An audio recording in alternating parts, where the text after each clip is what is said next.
The following is a sermon that was preached at Hope Lutheran Church in Manhattan, Kansas.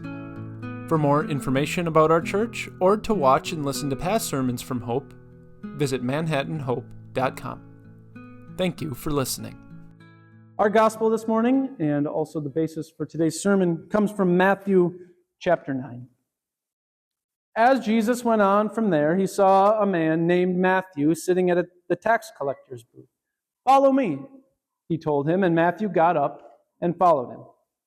While Jesus was having dinner at Matthew's house, many tax collectors and sinners came and ate with him and his disciples. When the Pharisees saw this, they asked his disciples, "Why does your teacher eat with tax collectors and sinners?" On hearing this, Jesus said, "It is not the healthy who need a doctor, but the sick. But go and learn what this means. I desire mercy, not sacrifice. For I have not come to call the righteous, but sinners." The gospel of the Lord. Praise be to you, O Christ. Please be seated.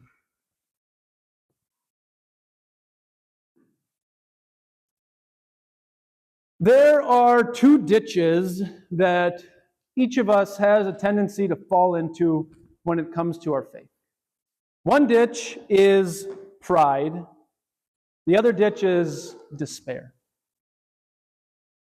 In general, we all fall into one of those two ditches, and because of how we're wired, because of how we were raised, a lot of us tend to lean towards one or the other more than the other. Maybe I struggle more with pride, maybe I struggle more with despair, but chances are, if you're anything like me, you're constantly going back and forth between both. Sometimes there's pride, sometimes there's despair. Well, today, Jesus addresses both pride and despair for you and for me. He says the same message to both the prideful person and to the despairing person. To both people, he wants them to know, the prideful and the despairing, that Jesus calls sinners. And we're going to see why both the prideful and the despairing need to receive that message, that Jesus calls sinners. And we're going to unpack that by looking at this account of the call of Matthew in chapter 9 of Matthew's Gospel. So just to set the scene a little bit, Jesus has been doing ministry for a little bit. He's been running around in Galilee. He's been preaching and teaching to people. He's been doing miracles, different things like that. And then one day, he's going through preaching and teaching to people, and he calls out to this man, Matthew. And it's right there in the text, but Matthew was a tax collector. And we've talked about this before, but tax collectors were bottom of the totem pole when it came to people living in Israel back then. Tax collectors were considered the worst of the worst because they were considered dishonest, greedy traitors. They were considered traitors because they were working for the Roman government that was oppressing the people of Israel. And the way that they got their job is they went to the Roman government, took a contract with them, and then they went and they collected taxes from their own people, these people that most of them hated. So they were seen as traitors. Then they were seen as greedy. A tax collector was a great way to make a living. It didn't come with a whole lot else. It didn't come with any friends. It meant you lost a whole lot of your social status with your fellow Israelites. But man, you could make a lot of money. And so, in effect, what you were doing, if you were someone who chose to be a tax collector, you were saying that really the only thing you cared about was money. Material gain. So they were considered greedy, they were considered traitors, and they were also considered dishonest. They were considered dishonest because the way that they made their money is the Roman government would tell them, here's the amount of tax that you need to collect from this region of people. And so the tax collector would know that number, and then he would go out and he would charge usually exorbitant amounts above that number, because whatever he charged above that number, he got to stick in his pocket. So, tax collectors were dishonest, they were greedy, they were traitors. At least that's what everybody thought of them. Enter Matthew. Matthew is a man who would have been in that class. This would have been a man who was always pushed to the edges, always pushed to the fringes of society. If Matthew had wanted to go to the synagogue, if he had wanted to go and worship the one true God, he would have been kicked out. He wouldn't have been welcomed, even if he wanted to do that. And so I have to think that if there was someone who was able to reflect on his life and look back and say, I wish I could change things, but there's no chance for me, I have to think it would be Matthew. If there's someone who I would have to think struggled with feelings of despair when he looked at who he was, when he thought about how he wanted things to be different, I have to think Matthew felt some despair. But then one day Jesus shows up in his life. Jesus comes to Matthew, this man who no one else would probably even bat an eye at. And Jesus says to this outcast, this traitor, this wretch, follow me. No strings attached, not go home and do all the right things and then get back to me and see if we can actually make this a meaningful relationship. He just goes to Matthew and he says, follow me. Come and join me. This man who had for so many years been on the fringes, been on the edge, suddenly has the very Son of God calling out to him and saying, come close to me. Follow me. Be my disciple. And so what does Matthew do? No hesitation. He just gets up and he goes. He goes and he starts following Jesus. And what's the very first thing that Matthew does after Jesus calls to him to follow him? He throws a party. He throws a party, and who does he invite? He invites the only other people that probably would have even considered his invitation. He invites his fellow tax collectors. He invites his fellow sinners. And we'll talk about this more, but I don't think he's just doing it to celebrate the fact that everything in his life is better now. I think he knows that these people who he cares about, they need the same one who just called him. So he throws a party. He brings together these outcasts, the wretches, the people at the bottom of the totem pole for a party to celebrate, because who's there at the center of it all? Jesus Christ. And Matthew knows they need him.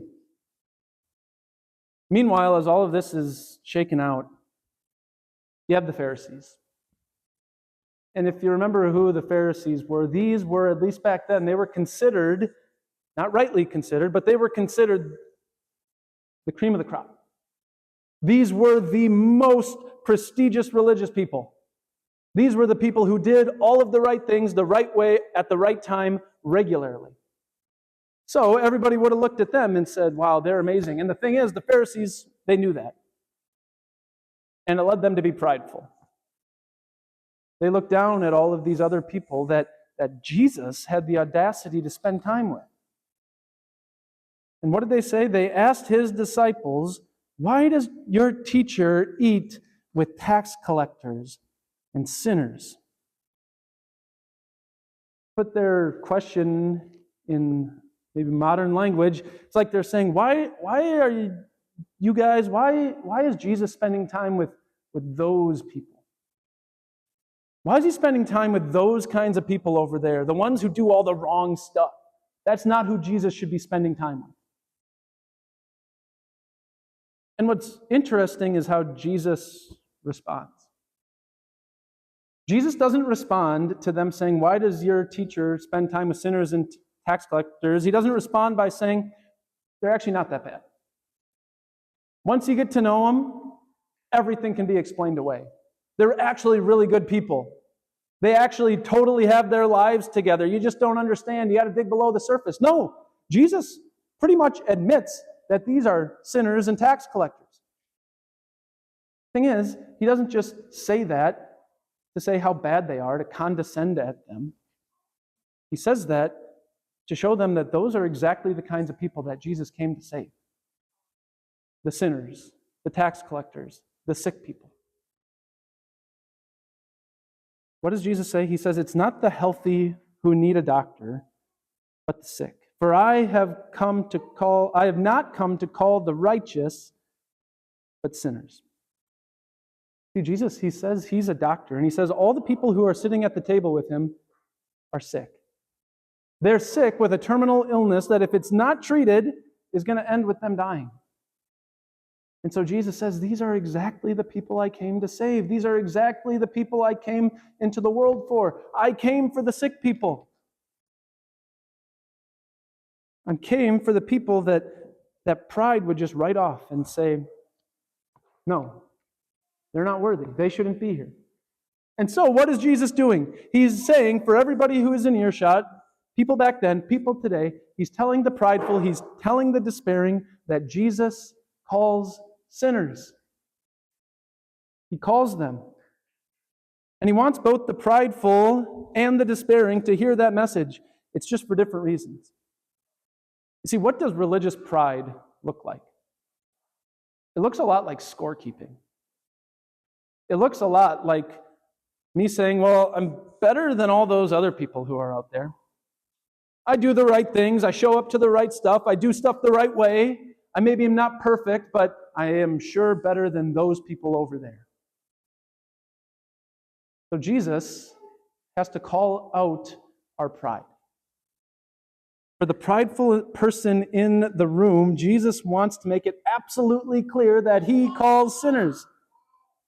And why do prideful people need to hear that? We need to hear that because pride makes us think that that's not us.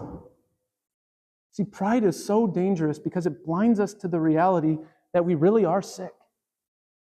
Pride tells us that everybody else out there, they are the really sick ones, and they're the ones who need a doctor, they're the ones who need treatment, but I just have the sniffles. I just have some body aches, and if I just rest a little bit, drink enough water, take some Tylenol, I'll be good eventually. Pride blinds us from the fact that we really are sinners who need what Jesus wants to give us. And so when we feel prideful, today Jesus, he wants to smash and he wants to stomp out that pride. He wants to awaken us to the reality that we are sinners, and he does that so that we might see, he might show us that Jesus calls sinners, even sinners who struggle with pride. So Jesus calls sinners, and the prideful need to hear that for one reason. The despairing need to hear it for another reason. And maybe this is the one that so many of us struggle with. Because despair does this thing where it says, I know what Jesus has done. I know that he went to the cross. I know that he took my sins upon himself. I believe all of it. I just don't think that counts me.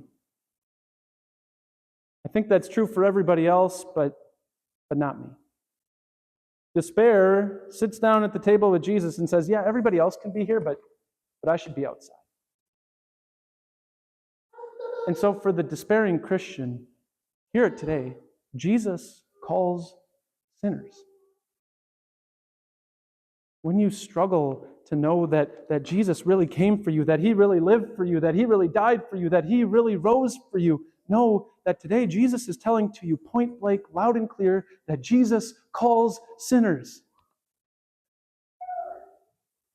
The whole reason Jesus came is for people who think they've gone too far. He wants you to know that you can't out-sin the grace of God. Jesus calls sinners.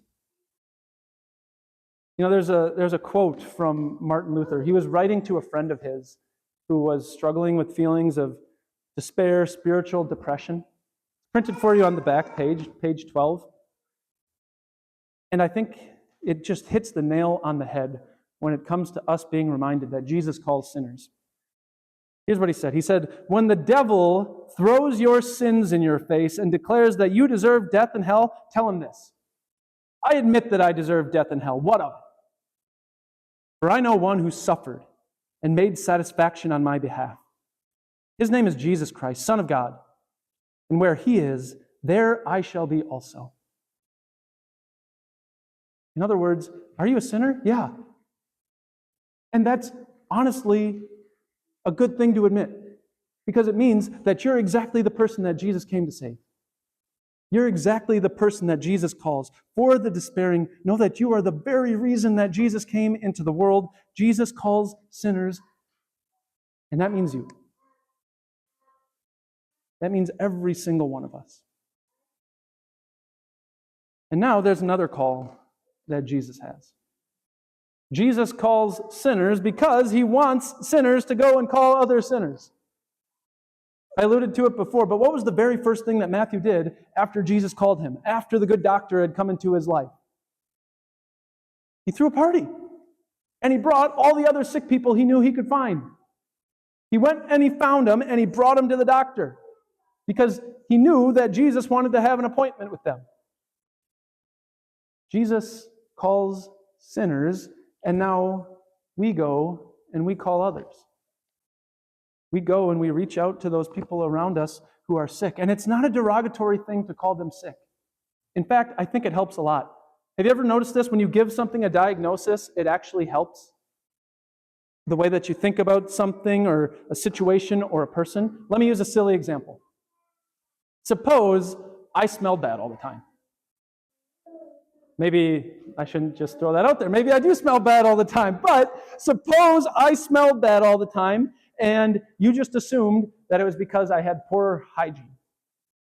I didn't brush my teeth, I didn't take a shower, I didn't do all the things that you normally do so that you don't stink. Now suppose that you learned that it's a medical condition. If you learned that I smell bad because I have a medical condition, are you going to be a little bit bothered? Sure, you might be, but you're also going to be way more compassionate. You're going to have way more mercy. You're going to say, yeah, that's tough. How can I help you out? Maybe you'd talk to your friend who you know is a doctor. Maybe you would talk to your friend who's a dentist. Because you know that I don't just do it because I want to do the wrong thing, but because I'm sick. A diagnosis, while it can hurt, it can be so helpful. Because it helps us to think about people in a whole different kind of way. So are all of those people out there, the tax collectors, the sinners, the quote-unquote bad people, are they doing the wrong thing? Sure. But they're also sick. And they need someone to show them that because someone needs to bring them to the appointment with their doctor. When you recognize that the people around you aren't just bad, but they're sick, it totally forces us to change the way we think about them and the way we approach them. Doesn't mean we like those things, doesn't mean we condone those things, but it does shift the way we behave towards them and what we do when we recognize what their real problem is. And here's the thing, we don't have to cure them. It is not your job to cure all of the sick people that are out in the world. That's Jesus' job. All he's asking you to do is to bring him in the office. Show him the doctor. You know what that means? That means the pressure's off. That means it's not just a checklist item for you to do to score another notch and get prideful about. No, the pressure's off because you're not the doctor. Jesus is. And he's the best doctor you could ever ask for. Jesus is a doctor who went in to a sin-sick world and knew that it was going to result in him getting infected for himself. Imagine that. Imagine a doctor who went to bring medicine to people and he knew that it was going to kill him, but went anyway. That's what Jesus does. He goes to these sin-sick people and he knows it's going to infect himself because what happens? Jesus goes to the cross and what is brought upon him? All of the world's sin. All of our sickness is placed on him. And then it's put to death. It's shoved into the ground. It's buried. It dies. And then Jesus walks out with your salvation in hand. The medicine you need. Jesus calls sinners to heal them. Tell them what he's done for them. And now we're going to actually do it today. What does Jesus do? He gives us the gospel. He gives us this good news that he calls the forgiveness of sins in our hands. He puts it on our lips so that we can receive it. that we can be assured, so we can be strengthened. It's like Jesus gives it to us in capsule form, the medicine that we need. He gives it to us in the Lord's Supper to tell you what He's done for us, that He calls sinners like you and me. Jesus calls sinners. When I'm prideful, I need to hear it for one reason. When I'm despairing, I need to hear it for another reason. Thank God that Jesus calls sinners. And now may God bless us as Jesus works through us to call more. Amen.